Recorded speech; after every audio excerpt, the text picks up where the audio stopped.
সিলেটের সীমান্তবর্তী উপজেলা গোয়াইনঘাটের নলজুরি খাসিহাওর এলাকায় আজ সকাল 11টার দিকে ভারতীয় সীমান্তরক্ষী বাহিনী বিএসএফ এবং বাংলাদেশের সীমান্তরক্ষী বাহিনী বিজিবি এবং স্থানীয়দের মধ্যে চরম উত্তেজনা সৃষ্টি হয়।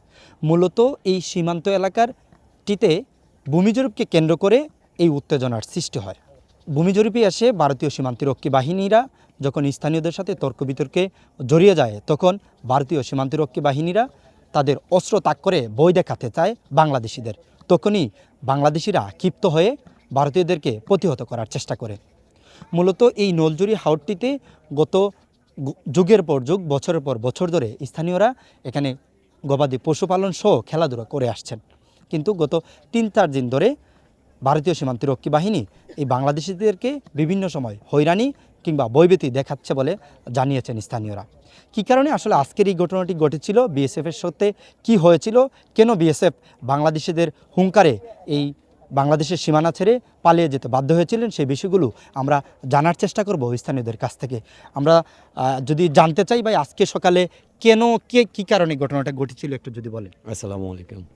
আজকে যখন সার্ভেয়ার আসছিল জরিপের জন্য, তো এটা আগে কী ছিল আমরা জানি না। তো আমরা তো যুগের পর যুগ এই জায়গায় খেলাধুলা করতেছি, আমার বাপদাদারা খেলাধুলা করে গেছে, আমরা এখন খেলাধুলা করতেছি, প্লাস গরু ছাগল সব গবাদি পশু আমরা পালন করতেছি।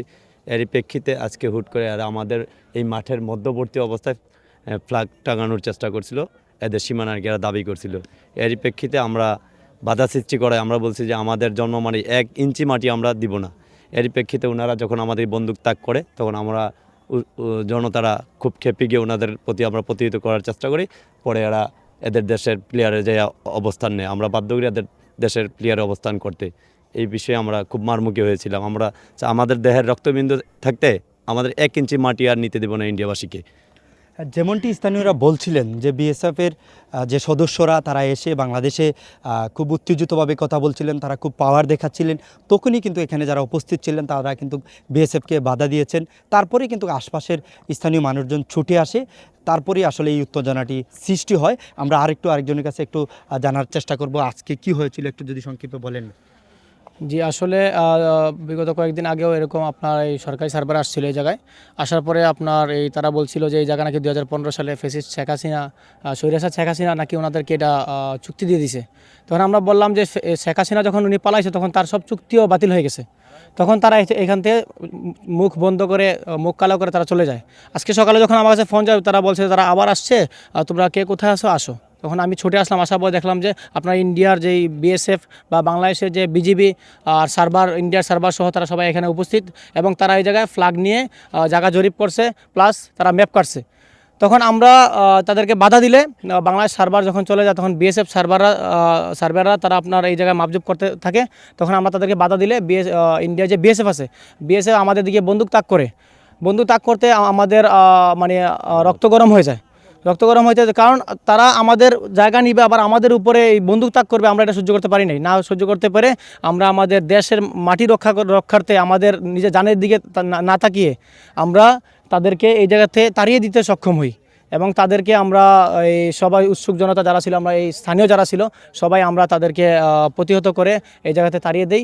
এই পর্যন্তই ধরেন। তারপরে বাংলাদেশের বিজিবি ছিল, তারা আমাদেরকে অনেকটাই সাপোর্ট করছে, বলছে আমরা আপনাদের সাথে আছি, আপনারা আমাদেরকে সাপোর্ট করেন, আপনাদের জন্য আমরা এই সীমান্ত। ধন্যবাদ ভাই। আসলে যেমনটি বলছিলেন, তারা একটি কথা অনেকেই আমাদেরকে বারবার বলছেন যে বিগত আওয়ামী লীগ সরকারের আমলে নাকি এই সীমান্তটিতে একটি জরিপ হয়েছিল। সেই জরিপে বর্তমান যে জায়গাটুকু বাংলাদেশের আছে, সেই জায়গাটুর বেশ কিছু জায়গা ভারতকে দিয়ে দিয়েছিল।